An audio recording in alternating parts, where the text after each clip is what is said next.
ছিল আমাদের একটা বিয়ে বাড়ির ইনভিটেশন। সো এখানটায় আমি খুব তাড়াতাড়ি রেডি হতে বসে গেছিলাম, জানো তো মেয়েদের একটু টাইম লাগে।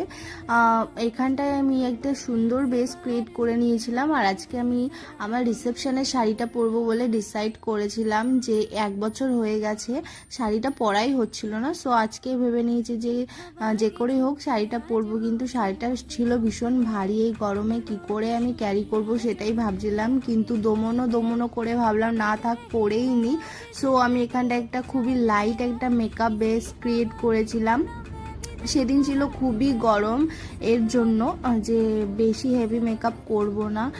সো এখানটা আমার মেকআপটা মোটামুটি ডান হয়ে গেছে। আর পেছনে দেখো শুভ বারবার আসছিল, ডিস্টার্ব করছিল, আর ও একটার পর একটা ড্রেস পরছিল আর চেঞ্জ করছিল, ওর পছন্দই হচ্ছিল না কিছু। সো ও লাস্টলি আমি বললাম যে তুমি রিসেপশনারি ব্লেজারটা পরো, তো আমাদের ম্যাচিং ম্যাচিং হয়ে যাবে।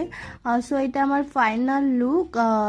একটু গয়নাগাটি পরে নিয়েছিলাম আর পেছনে একটু খোপা করে নিয়েছিলাম।